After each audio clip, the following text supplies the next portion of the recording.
முல்லை பெரியார் அணையில் இருந்து 18ஆம் கால்வாய், பிடிஆர் கால்வாய், தந்தை பெரியார் கால்வாயில் பாசனத்திற்கு நீர் திறக்காத விடியா திமுக அரசை கண்டித்து தேனி மாவட்டம் உத்தமபாளையத்தில் அதிமுக சார்பில் ஆர்ப்பாட்டம் நடைபெற்று வருகிறது. கூடுதல் விவரங்களை செய்தியாளர் ராதாகிருஷ்ணன் வழங்க கேட்கலாம். ராதாகிருஷ்ணன், இந்த ஆர்ப்பாட்டம் குறித்து விரிவாக பதிவு பண்ணுங்க. நிச்சயமாக பாலாஜி, முல்லை பெரியாறு அணையிலிருந்து 18ஆம் கால்வாய், தந்தை பெரியார் கால்வாய் மற்றும் பிடிஆர் கால்வாய்களில் தண்ணீர் திறக்க வலியுறுத்தி தேனி மேற்கு மாவட்ட அதிமுக சார்பாக தற்போது மாபெரும் கண்டன ஆர்ப்பாட்டமானது நடைபெற்று வருகிறது. சட்டமன்ற எதிர்க்கட்சி துணைத் தலைவரும் முன்னாள் அமைச்சருமான ஆர்.பி. உதயகுமார் அவர்களின் தலைமையில் நடைபெற்று வரும் இந்த கண்டன ஆர்ப்பாட்டத்தில் கழக அமைப்பு செயலாளரும் தேனி மேற்கு மாவட்ட கழக செயலாளருமான திரு எஸ்.டி.கே. சக்கையன் அவர்கள் முன்னிலை வகித்து தற்போது இந்த கண்டன ஆர்ப்பாட்டமானது நடைபெற்று வருகிறது. கொளுத்தும் வெயிலையும் பொருட்படுத்தாமல் சுமார் 1000க்கும் மேற்பட்டோர் இந்த கண்டன ஆர்ப்பாட்டத்தில் கலந்து கொண்டுள்ளனர். குறிப்பாக விவசாயிகள் இந்த கண்டன ஆர்ப்பாட்டத்திற்கு பெருமளவு ஆதரவு கொடுத்துள்ளார்கள். குறிப்பாக முல்லை பெரியாறு அணையில் போதுமான நீர் இருப்பு இருந்தும் கூட விடியா திமுக அரசு அணையிலிருந்து தண்ணீரை திறக்காமல் விவசாயிகளை வஞ்சித்து வருகிறது. இது தொடர்பாக இப்பகுதி விவசாயிகள் பலமுறை போராட்டம் நடத்தியும் கூட நீர் திறப்பதற்கு எந்த ஒரு நடவடிக்கையும் எடுக்கப்படவில்லை.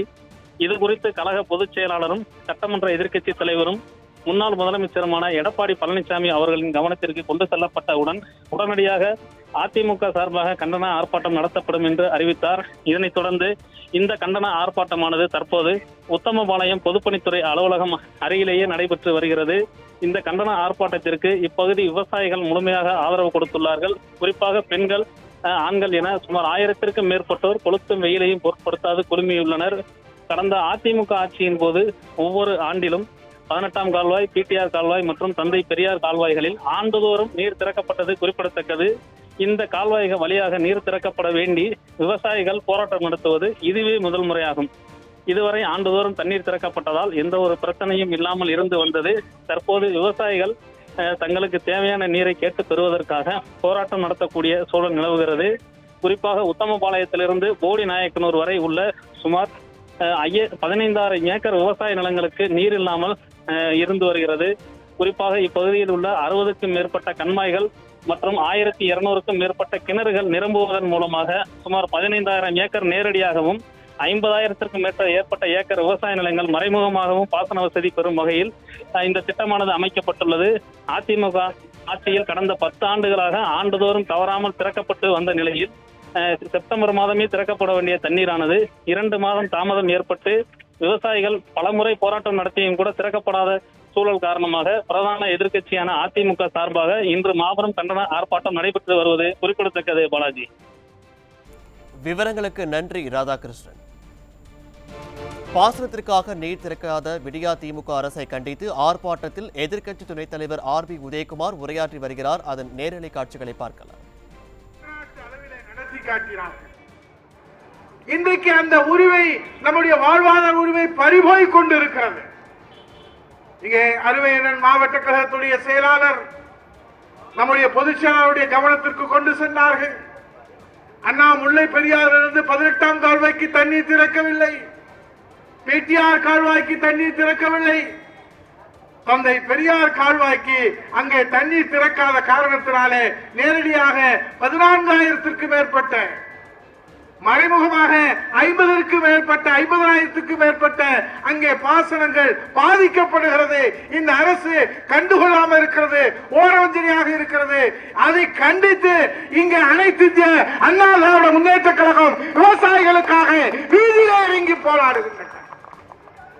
நாங்கள் இன்றைக்கு தண்ணீரை திறந்து விட வேண்டும் என்பதற்காக புரட்சி தமிழர் ஐயா எடப்பாடி அவர்கள் அறிக்கை கொடுத்த உடனே அதிகாரிகள் ஆய்வு செய்வதாக எங்களுக்கு தகவல் வந்தது. இன்றைக்கு போராடுகிற விவசாயிகளை தாய் உள்ளத்தோடு அரவணைக்க வேண்டிய இந்த அரசு அவர்கள் மீது குண்டாஸ் வழக்கு போடுகிறார். விவசாய பெருங்குடி மக்களை நீங்கள் எந்த வரலாற்றையாவது படித்தது உண்டா? குடிப்பதற்கும் விவசாயத்திற்கும் தண்ணீரை திறந்து விடுங்கள், கால்நடைகளுக்கு தண்ணீரை திறந்து விடுங்கள், எங்கள் நிலங்களை பாதுகாத்து தாருங்கள் என்று அரசிடம் கோரிக்கை வைத்தால் அதை கனிவோடு பரிசீலனை செய்ய வேண்டிய அரசு அதை பரிசீலனை செய்யவில்லை என்றாலும் பரவாயில்லை. அவர்கள் மீது குண்டாசு போடுகிற உலகத்திலே ஒரே மக்கள் விரோத அரசு இந்த திமுக விடியா அரசு என்பதை இந்த நேரத்திலே நான் தெரியப்படுத்த கடமைப்பட்டிருக்கிறேன். முதலமைச்சருக்கு பாவம் ஒன்றும் தெரியல. இங்க தலைநகர்ல சென்னை வடகிழக்கு பருவமழை பச்சை குழந்தைய கூப்பிட்டு கேட்டாலும் அக்டோபர் மாதம், நவம்பர் மாதம், டிசம்பர் மாதம் இது வடகிழக்கு பருவமழை காலம் என்று எல்லோருக்கும் தெரியும். எல்லோருக்கும் தெரிந்த ஒரு விஷயம் முதலமைச்சருக்கு தெரியவில்லை. அதனால் இன்றைக்கு சென்னை தத்தளித்துக் கொண்டிருக்கிறது.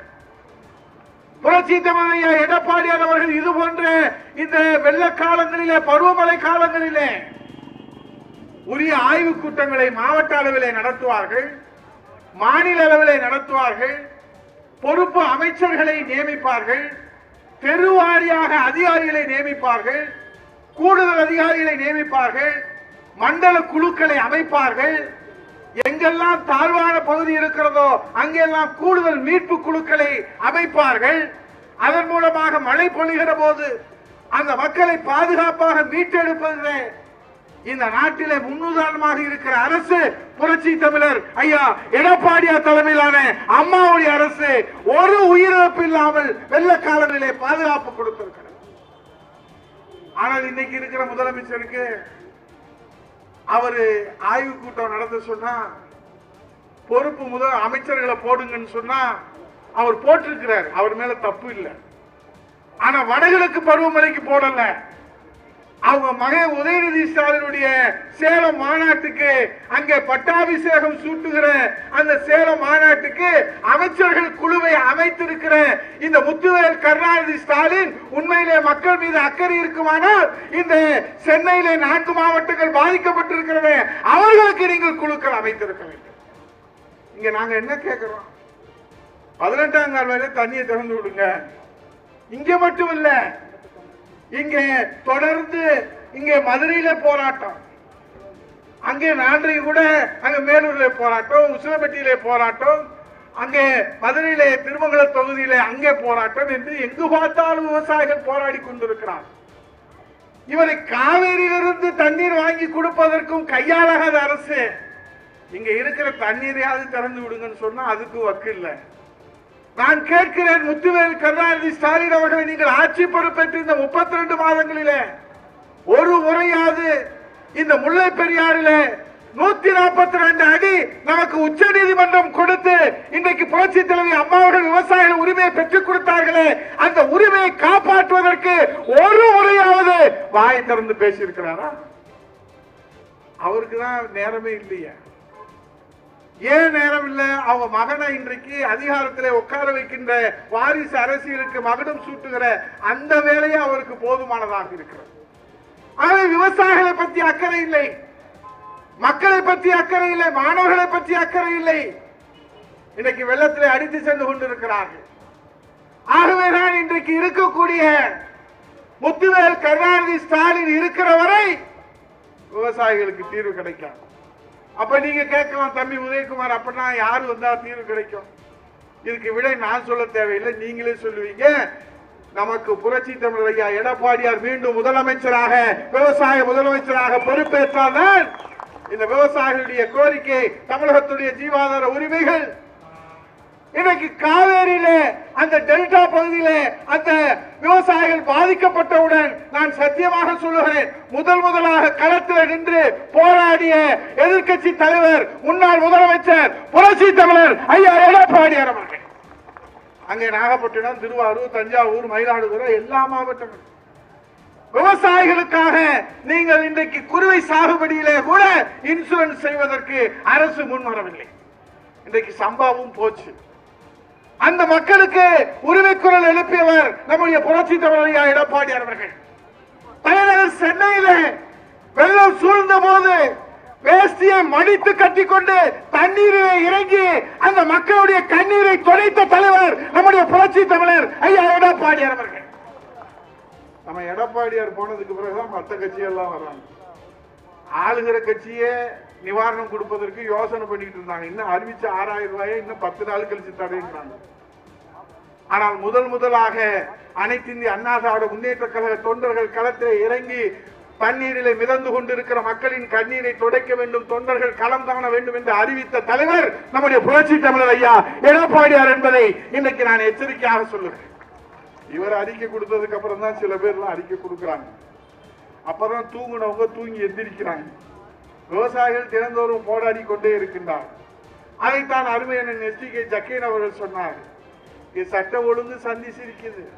மின்சார கட்டணத்தை உயர்த்திட்டீங்க, சொத்து வரியை உயர்த்திட்டீங்க. இங்க விவசாயிகள் சொல்லி இருக்கிறாங்க, நீங்க தண்ணி திறந்து விடலைன்னா ஐயா நாங்க என்ன செய்ய முடியும்? இந்த கூட்டுறவு வாங்கின கடனை நாங்க எப்படி திருப்பி செலுத்த முடியும்? இங்க வேளாண்மை துறை வழங்கும் இந்த மானியங்களை நாங்க வாங்க மாட்டோம். இங்க இருக்கக்கூடிய வட்டியில்லா கூட்டுறவு விவசாய கடனை நாங்க எப்படி திருப்பி செலுத்துவோம்? விவசாய உற்பத்தி பொருட்களை சந்தைப்படுத்த மாட்டோம். நிலவரியை நாங்க எப்படி செலுத்துவோம்? நாடாளுமன்ற தேர்தல் அப்படி ஒரு கோரிக்கை வச்சிருக்கிறீங்க. நீங்க கவலைப்படாதீங்க, அது வரைக்கும் இந்த ஆட்சி இருக்குமா? விவசாயிகளுக்கு ஆதரவு கொடுக்கும் இயக்கங்களுக்கு தான் விவசாயிகள் நாங்கள் எங்களுடைய முத்திரையை ஓட்டை வாக்காக பதிவு செய்வோம் என்று தெரிவித்துக் கொள்கிறோம். அப்பனா அதிமுகவுக்கு தான் வாக்களிப்பீங்க. ஆகவே விவசாயிகளின் குழந்தைகளுக்கு கல்லூரி கட்டணத்தை அரசு ஏற்க வேண்டும். வீட்டு வரி, நிலவரி, தண்ணீர் வரி, மின்சார கட்டணம் செலுத்த மாட்டோம் என்கிறதெல்லாம் இங்க எடுத்து வச்சிருக்கிறாங்க. ஆகவே இங்கே அண்ணன் அவர்கள் சொல்லுகிற போது சொன்னார்கள் செவிடுங்காதில் ஊதிய சங்காக இருக்கிறது. அதுக்கு கூட நம்ம கொஞ்சம் ஓங்கி ஊதுனா காதுல கேட்கும். ஆனா இன்னைக்கு இருக்கிற அரசு ஒரு நடைப்பிணமாக இருக்கக்கூடிய ஒரு அரசை தான் நாம் இங்கே பார்த்து கொண்டிருக்கோம்.